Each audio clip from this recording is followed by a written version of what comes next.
నమస్తే, బాగున్నారా? Congratulation sir. భోంచేసి వెళ్ళండి. తప్పకుండా.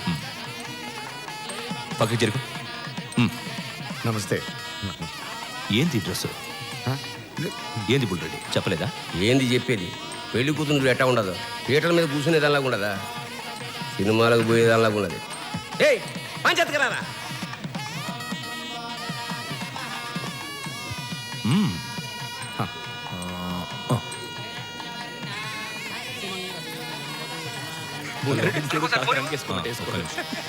అన్నా ఫోన్. హలో అన్నా, నేను సిద్ధుని మాట్లాడుతున్నా. చిన్నబాబు కనిపించట్లేదు. హాస్పిటల్ మొత్తం వెతికామన్నా. మన వాళ్ళందరికీ ఫోన్ చేశాను.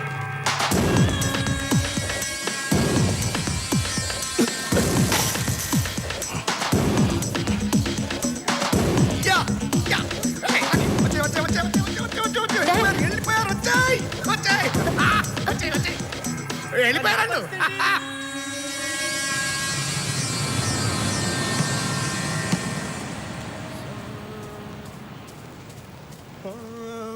సార్ నేను కూడా కుంఫు నేర్చుకుంటాను సార్. కుంగ్ఫు నేర్చుకుంటాను కూడా సార్. సర్టన్లీ నేర్చుకో. ఈరోజు జాయిన్ అయిపోతాను సార్. ఈరోజు జాయిన్ అయిపోతా సార్. చూడు, నీళ్ళు చాలా హుషారు ఉంది. చూడు, కుంగ్ఫు నేర్చుకుపోయే ముందు వార్మప్ చేయాలి. వార్మప్ చేయడం అంటే తెలుసా? తెలీదు సార్. ఇలా బాడీని బాగా లూజ్ చేసుకో. బాడీని బాగా లూజ్ చేసుకుంటే మనం సార్. అని ఫైటింగ్ చేయబోయే ముందు ఇంకొకసారి వార్మప్ చేసుకొని సార్. Sir okay. ఏం భయపడకు. నీలాంటి కొత్త కుర్రోళ్ళకి కుంగ్ఫు నేర్పించడానికి ఇలాంటి బ్యాచ్ని పిలిపిస్తాను. సార్.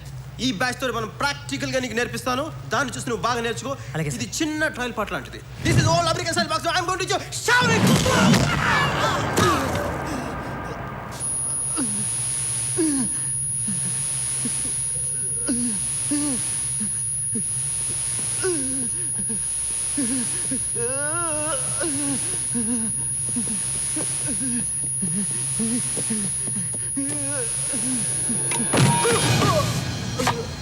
ఫిరోజ్, ఆడు వాళ్ళకేం భయపడతావు?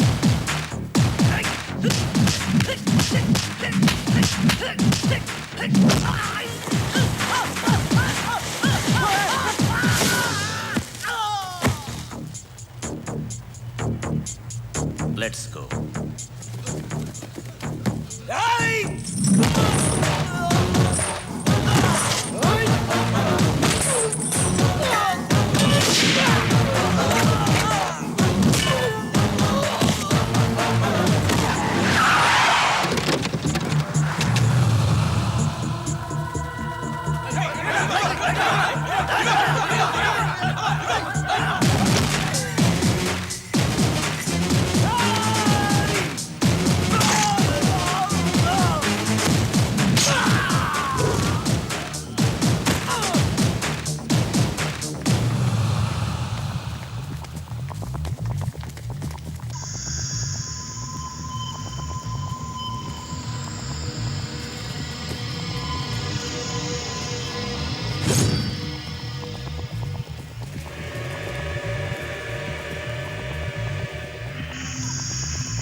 ఏంట్రా అందరూ సత్యాగ్రహానికి వచ్చినప్పుడు వస్తున్నారు? ఏయ్, ఇప్పుడు దాకా ఎవరి ప్రాణాలు పోకూడదు చాలా మర్యాద జాగ్రత్త కొట్టినాను. ఇంతమంది చూస్తామంటే నాకు ఓపిక పోయింది. రండి, ముందుకు రండి. ఎవరికి ఏం తెగుతో నాకు మటు గ్యారంటీగా తెలీదు. రండి. ఏంట్రా నీ అబ్బా, మీ అన్న మీద మమకారం ఉండి వాడి ప్రాణాలు తెగించి ఎవడు ముందుకు వస్తాడో రండి. సారా ప్యాకెట్ కోసం, బిర్యానీ ప్యాకెట్ కోసం అయితే మటుకు భాగ్య చెప్తున్నా, పారిపోండి.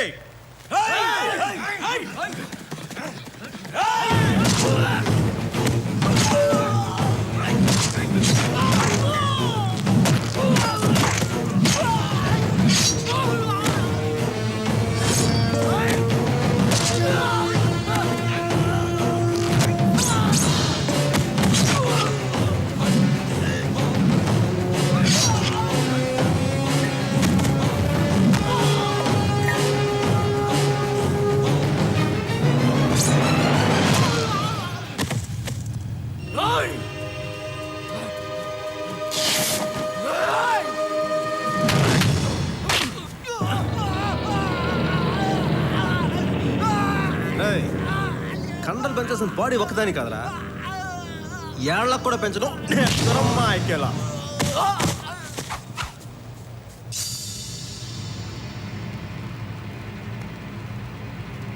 బుల్రెడ్డి దామోదర్ రెడ్డి ఓడిపోవడం నేను చూడలేను సార్.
ఇదే అంకుల్ భయం అంటే.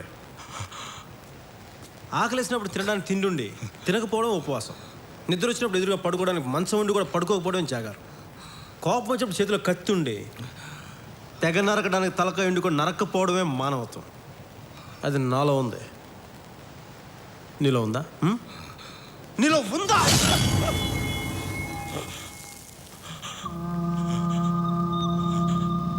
అంకుల్ నీకు ఒక టాప్ సీక్రెట్ చెప్పమంటావా? ఈ పెళ్ళి అయిపోయింది ఎవరో తెలుసా? నువ్వే. ఎలా?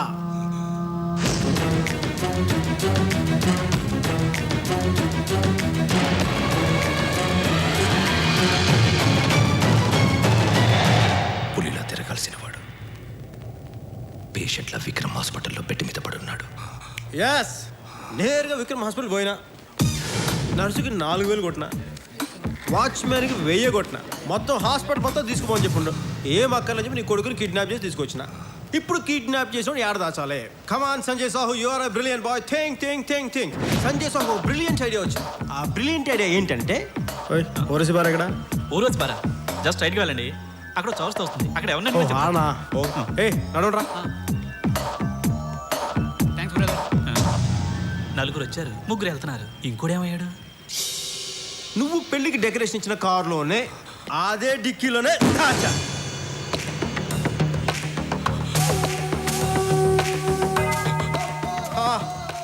చూసావు అంకుల్ సంజయ్ సాహు హ్యూమానిటీ.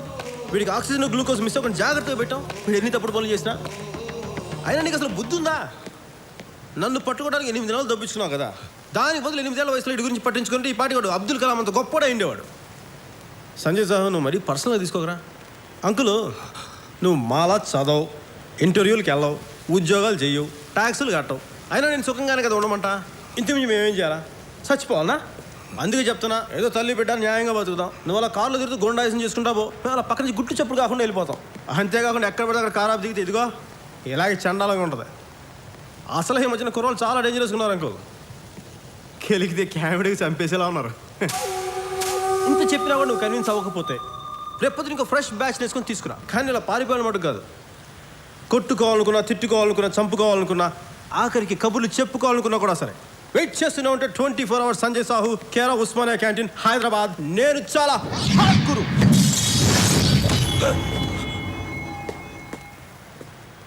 ఆల్కోట్ తెలి దిగిపోయిందండి అంకులు. అధ్యక్ష, దీన్ని బట్టి మనం అర్థం చేసుకోవాల్సింది ఏంటంటే అధ్యక్ష, నాలాంటి పుల్ల కాలాలు కూడా కొడితే కత్తిల రోడ్లు దిగిపోయిందంటే దీన్ని బట్టి మనం అర్థం చేసుకోవాల్సింది ఏంటంటే ప్రజల సొమ్మిన కాంట్రాక్టర్లు బాగా దోచుకు తినేస్తున్నారు. ఎట్లాగైనా మనం గట్టి చర్యతో ఆపాలి అధ్యక్ష. మీరు చర్యలు తీసుకుంటాను ఆశిస్తూ నేను సెలవు తీసుకున్నాను అధ్యక్ష. Have have sir sir sir మళ్ళీ ఏంట్రా? అతన్ని చంపకుండా ఎందుకు వదిలేశారు sir? Very smart question my boy. యుద్ధంలో గెలవడం అంటారా శత్రువుని చంపడం కాదు సార్ శత్రువుని ఓడించడం. సార్ ఏం చెప్పాను? ఓడించడం. ఓడించడం. సార్ ఓడించడమే యుద్ధం యొక్క లక్ష్యం, ఓకే సార్. చంపడం కాదు. సార్ హ్మ్?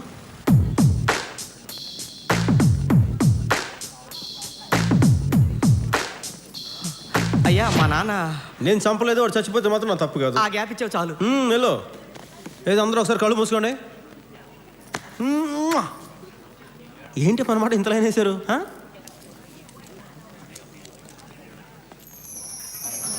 ఆ తర్వాత ఎందుకో దామోదర్ రెడ్డి ఎవరితోనూ మాట్లాడలేదు. తన వాళ్ళ ముందు ఓడిపోయాననే అవమానంతోనూ బుల్లిరెడ్డి చనిపోయాడనే బాధ వల్ల అతను మాట్లాడటం మానేశాడు. బాధాకరమైన విషయం ఏంటంటే తన కొడుకుని డిశ్చార్జ్ చేసిన రోజే అతన్ని హాస్పిటల్ అడ్మిట్ చేశారు. రోజు సాయంత్రం మాత్రం అదే పార్క్కి తీసుకొచ్చి అతను కూర్చోబెట్టేవారు. అతను రోడ్డు మధ్యలో ఉన్న ఆ కత్తి పిడినే చూస్తూ ఉండేవాడు. భారతదేశంలో ఎన్నో విషయాలు పట్టించుకొని జనం ఆ పిడిని కూడా పట్టించుకోకుండా దాని పక్క నుంచే వెళ్ళిపోయేవాడు. అదేంటని చెప్పగలిగేది ఇద్దరే. ఒకడు కుంఫు నేర్చుకుంటానికి వచ్చిన కుర్రాడు, రెండు దామోదర్ రెడ్డి. అతన్ని ఎవరు అడగరు, ఇతను ఎవరికి చెప్పడు. 6 నెలల తర్వాత ఒక రోజు బాగా చెప్పిందని మందు తెలిసావా? ఓ పని చేయరా, బాగిన డైలీ మందు వేసుకోవచ్చు. టెలిఫోన్ లింక్ అవుతుంది చూడు, ఎవడేమో పెళ్ళి అయితే అంతేరా. నేను చూడు బేవార్స్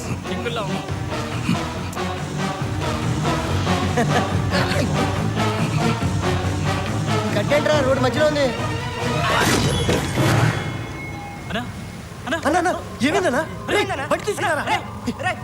అలా ఒక పెద్ద ఫ్యాక్షన్ లీడర్ని సంజయ్ సాహు లాంటి మామూలు కుర్రాడు రక్తం చుక్క కూడా కింద పడకుండా చంపడానికి కారణమైన ఆ కత్తి ఆ రోడ్డు కింద మిగిలిపోయింది. కొన్నాళ్ళ తర్వాత దాని మీద ఇంకో రోడ్ వేశారు. ఈసారి కాంట్రాక్టర్ మంచోడు, దాంతో ఆ కత్తి ఎప్పటికీ బయటపడలేదు.